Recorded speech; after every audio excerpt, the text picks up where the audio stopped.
It's very sad that in 2023, a lot of my sisters have been sold this lie, manipulated into believing that marriage is the end all and be all. Marriage is some kind of badge of honor that you'll be missing out on if you don't get to wear it as soon as possible.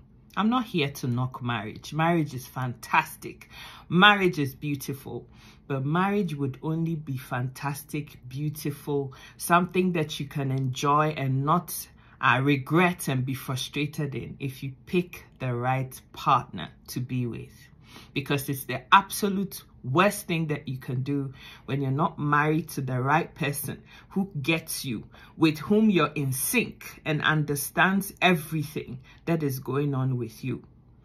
And so, my sisters, don't let anybody frustrate you, push you, put you under any undue, unnecessary pressure into getting married because your biological clock is ticking, because everybody else's daughter is getting married and so you ought to be married too. Honey, don't let anybody do that to you, because everybody has their perfect timing.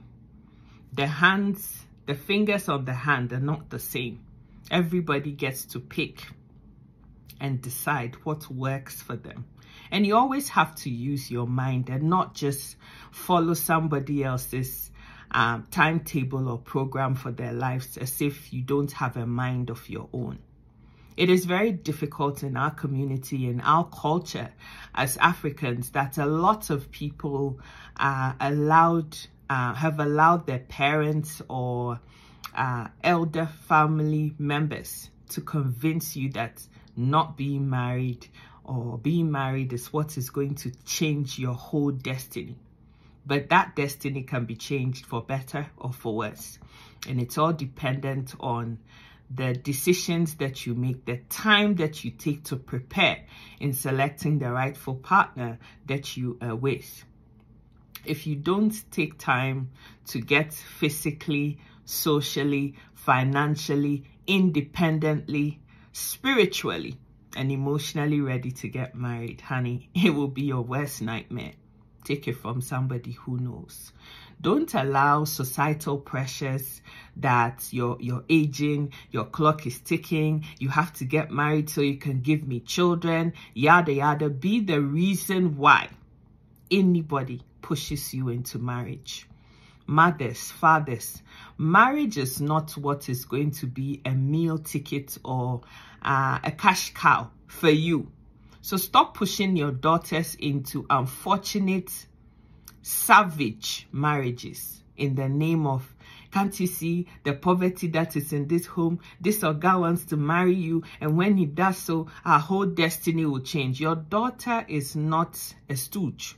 Your daughter is not the object that is going to be used to get you the money, the finances, and the better life that you crave for. If you haven't been able to make anything of your life, please don't come and put any pressure on your daughters and try to live the life that you couldn't live through them. Honeys, it is important that you make sure that you're properly ready before you decide to step into the ordinance of marriage. Because it is not that lovey-dovey, every night you're lying in there in bed, holding each other, kissing, and doing all of those things, making wild, intimate, passionate love. It's not like that at all. It's not.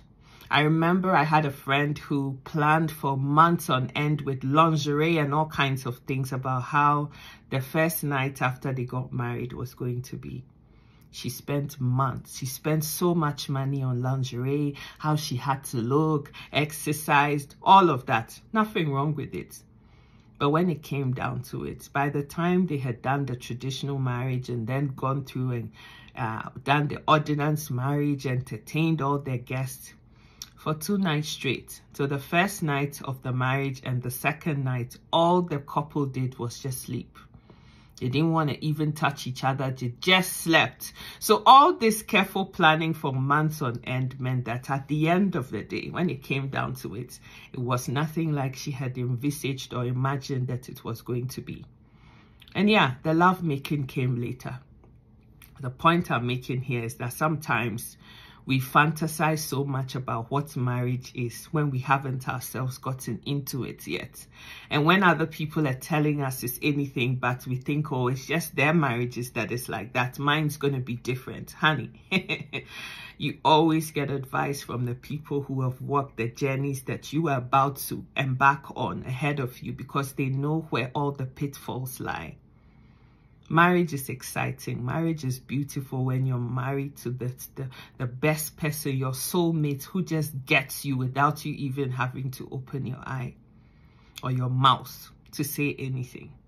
Now, you know, the only way that you're able to meet this person is not when you're reeking in desperation. It's when your mind is at peace. Because when your mind is at peace, you're able to pick any signs that the person is exhibiting when they come around you whilst you're dating. The reason why a lot of us seem to be blindfolded when we're courting, we're dating potential husbands, my sisters, is because we are so desperate for the ring on the finger that the red flags are there, the telltale signs are there, but we just overlook and gloss over them because we think that, oh, I can change this. This is nothing.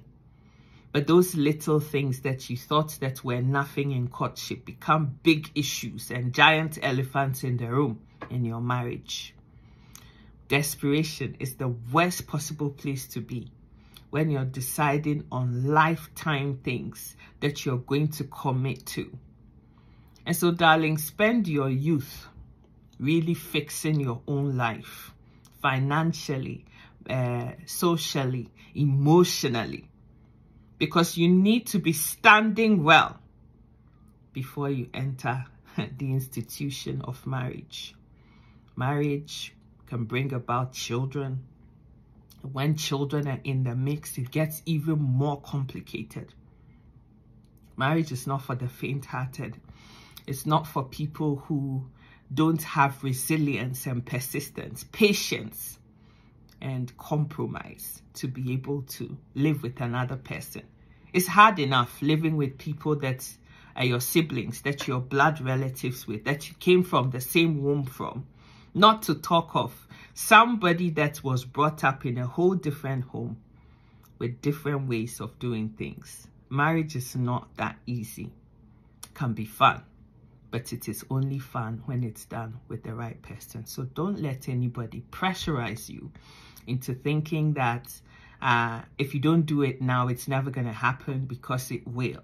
Take your time, and don't allow societal pressure and manipulation to make you feel it's some badge of honor that if you don't have, then you've missed out on something. It is better to remain single than to be in a relationship that feels like you're in prison, you're in jail.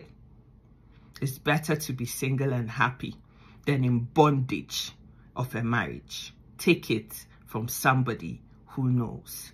I love you so much, darling, and I want to see you succeed and thrive. If this has made any sense to you, please share the video, because somebody needs to hear this. It just might save a life. Also, please follow me on Facebook, on YouTube, on TikTok, and on Instagram, and God will bless you. Please, especially on YouTube and TikTok, all of the love that I have on Facebook, I want some of that on YouTube and TikTok as well. If you haven't subscribed to my YouTube channel, it's also Sika Educates. The same on TikTok, on all the social media handles, it's still Sika Educates. Please, please, please follow me and help me to save this platform, especially the Facebook one.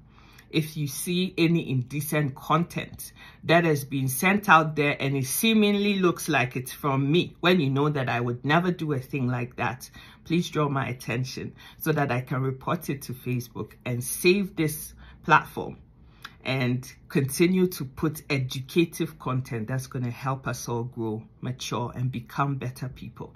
I love you so much. Mwah. God bless you. Bye-bye.